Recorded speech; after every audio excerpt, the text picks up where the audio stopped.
How much you selling them? How much you selling them? How much you selling them? Oh, I don't know. Have you kicked one yet before? No, I haven't kicked one yet, but I do roll well. Shall we do it, do you reckon? It's only the council. How much are they worth, do you reckon? I don't know. I don't know what they paid for. I mean, the thing is, the people that are putting them up actually own them. The council just rent them off them. They rent them. So they make the money off of it and then they take them back. That's it. And then they flog it. Yeah, that sounds like Islington Council. Yeah. That sounds like Islington Council. Thank you for that, brother. I haven't got you on. I'm not gonna. Yeah. So they rent them out to Islington Council for the whole Christmas period. They charge them whatever months it is, which is probably going to be a huge amount more than what they cost to make. And someone's catching in on a big hammer. It's out in the open as well.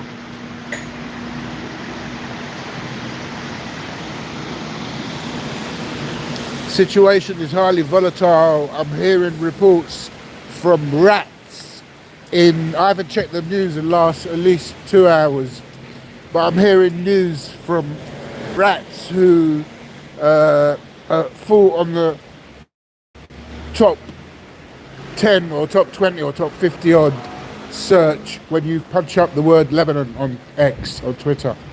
So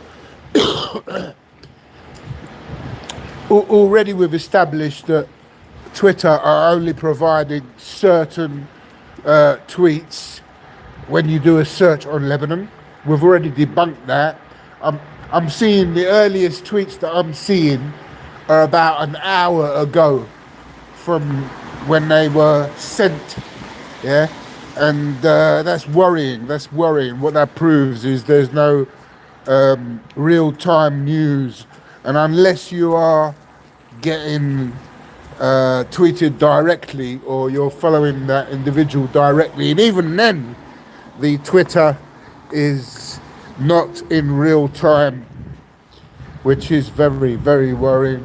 They're controlling what we see, they're controlling what we read, and some of that Israeli sites, X sites, are actually pushing out information about assassinations. One of them I noticed was they're saying that Bashar al-Assad is one. Another one was saying Berry, Najib Berry is up for assassination or words like that. I didn't tweet them out because I don't tweet stuff from plants and tools unless I'm making an example of them to show the public. Truly extraordinary times, truly dangerous times for everybody who speaks up as well. It is not exactly something that we used to do freely. It is now more being scrutinised than it has been before. And I sent out a tweet and forwarded it to Asa Winstanley and Richard Medhurst, or included them in it. And I was trying to put a differentiation between Carlos Ghosn, the former Renault director, CEO, was it Nissan, and where he got, I heard him say in a podcast where they found out the rate of people who are found not guilty in those courts that he was going, and apparently it was really, really rare to find someone not guilty, or if any. Now, I put that same analysis out to the journalists, to the intellectuals out there. you need to ask Westminster Court what is the rate of found not guilty in that court. And I'll predict that it is a very, very extremely low amount of people who come out of Westminster Court not guilty. And I also go further and say, if it is a Jew who's up in court in Westminster Court, I put their rate as high chance of being found not guilty as across the world, or as across the country, or all the other countries that are puppeted out or under control of the Zionist cult, the invader and occupier. Now, I'm also hearing news on journalists that are receiving threats in Lebanon. Apparently, there is a few that have received threats. This is a dangerous red line here for the blanketing of the news, because these journalists are so brave enough to come out, and some of them have families, and well, most of them, if not all of them, in Lebanon, they do get married young, don't they? They have families, and so therefore they're taking huge, massive risks.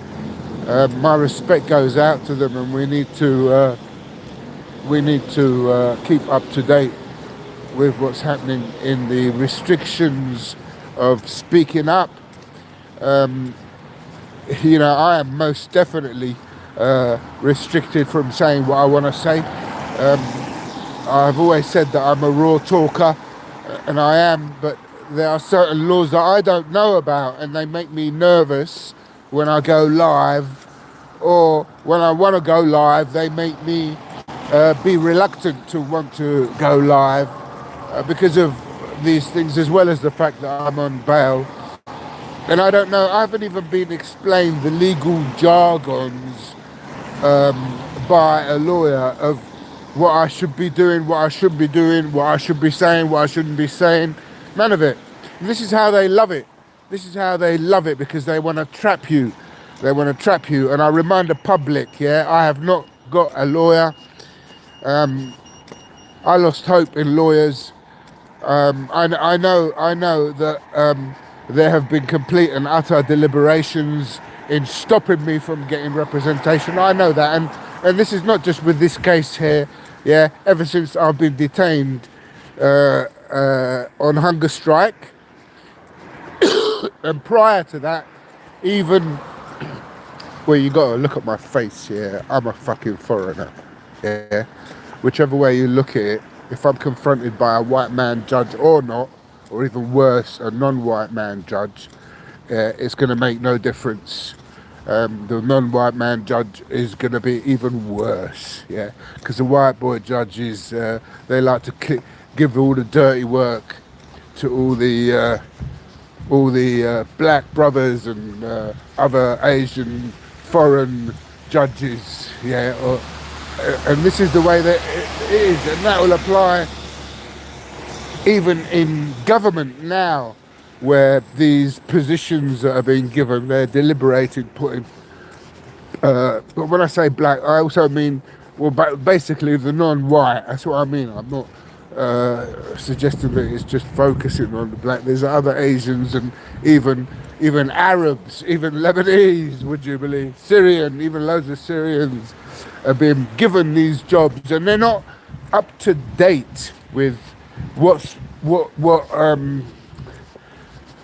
their positions are actually doing, and whether they are in breach of their own moral compass, you know? I mean, in breach of law, even the law, in breach of the law, because those positions will push you to be in breach of the law.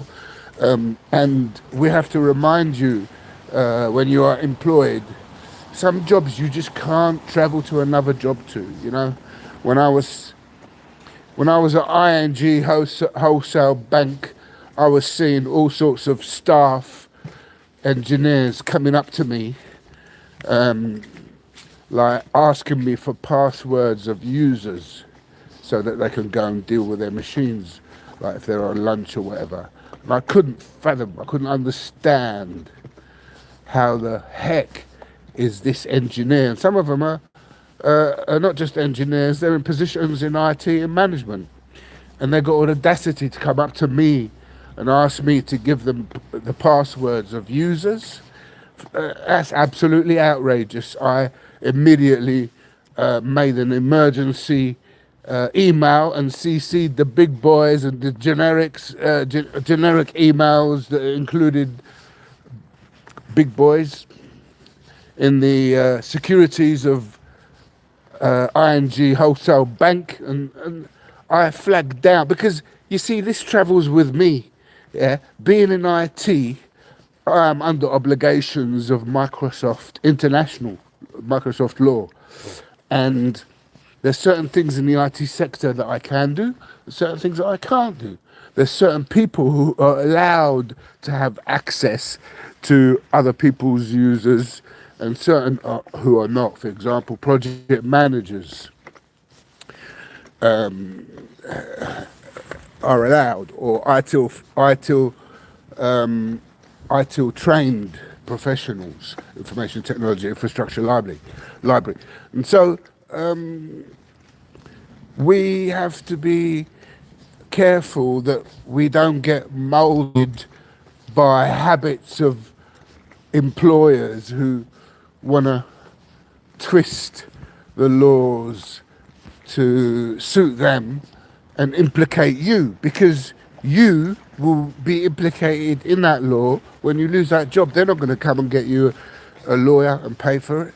No, it's you who's going to be responsible. That applies to you in the police profession. If you've been asked to do something illegal against the morals, then it is your duty to understand that once, they can sack you tomorrow. And once you do lose that job, yeah, you ever walk down the street and find out someone who you well and truly illegally had problems with, yeah, the police ain't there immediately to protect you. They could be there, but by that time it could be too late.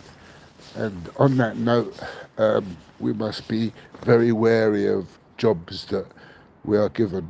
I mean, I got an email from an anonymous email showing me, offering me to get into the career of the, well, basically it was kind of on the military side of the IT sector. And like, I'm not really,